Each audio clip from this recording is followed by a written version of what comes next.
How are you, Nana? I'm fine, teacher. How are you, teacher? I am also fine, beta. ఈ రోజు మీకు నేను ఒక రెండు గిఫ్ట్ తెచ్చాను. ఏంటంటే ఇదేంటో తెలుసా మీకు? తెలియదు కదా. స్టడీ టేబుల్ అంటారు. ఏమంటారు? దీని మీద కూర్చొని చక్కగా రాసుకోవచ్చు అన్నమాట.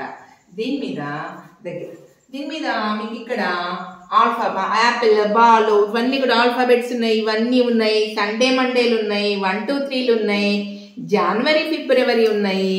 ఇక్కడ అంతా కూడా 1 2 3లు 100 వరకు ఉన్నాయి. ఓకేనా? అయితే ఇది ఎవరికి ఇస్తానో తెలుసా మీకు? తెలియదు కదా.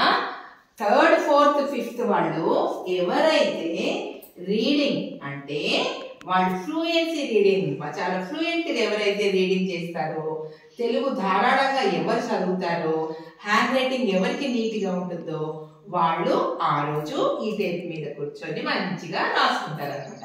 ఆ రోజు పొద్దున్న నుంచి సాయంత్రం దాకా వాళ్ళు ఈ టేబుల్ మీదనే కూర్చుంటారు. ఓకేనా? మరి మీరందరూ చదవడానికి ప్రయత్నం చేస్తారా? ఓకే. ఇది ఏమంటారంటే స్కూటర్. ఈ స్కూటర్ ఎవరికి ఇస్తానో తెలుసా? ఫస్ట్ సెకండ్ వాళ్ళు ఎవరైతే అఆలు ఏబిసిడీలు 1 2 3లు ఇవన్నీ రాసేస్తారో, తర్వాత ఎక్కడ నేను అడిగితే అక్కడ వాటిని గుర్తుపట్టాలి. ఆ ఎక్కడుంది, ఈ ఎక్కడుంది, ఊ ఎక్కడుంది అంటే అవి గుర్తుపట్టి చెప్పాలి. 1 2 3లు కూడా టకా టకా 1 నుంచి 20 వరకు ఆపకుండా చెప్పాలి. ఇట్లా చెప్పిన వాళ్ళకి ఆ రోజు వాళ్ళు ఈ స్కూటర్ మీద ఆడుకోవచ్చు. కాబట్టి మీరందరూ మంచిగా చదవడానికి ప్రయత్నం చేస్తారా? ఇవి రెండు మీకు నచ్చినాయా? మరి వీటి మీద మీరు ఆడుకోవాలంటే ఏం చేయాలి కదా? మరి ఫస్ట్ క్లాస్ పిల్లలు ఏమంటున్నారు? రోజు బడికొచ్చి చదువుతారా అవన్నీ మీరు?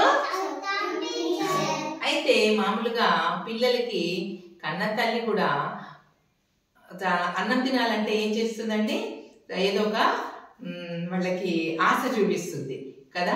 ఆశ చూపిస్తేనే, వాళ్ళకి లంచం ఇస్తేనే వాళ్ళు అన్నం తింటారు, వాళ్ళు అలా చేయకుండా ఉంటారు. అదేవిధంగా నేను కూడా ఈ చిన్న ట్రిక్ పాటిస్తున్నాను. పిల్లలు ఈ విధంగా వీళ్ళకి కనుక ఈ లంచం కనుక ఇస్తే వాళ్ళు చక్కగా చదువుకుంటారేమో, చక్కగా రాస్తారు అనేటువంటి చిన్న కోరికతోటి ఇది నేను ప్రయత్నం చేశాను. థ్యాంక్ యూ అండి.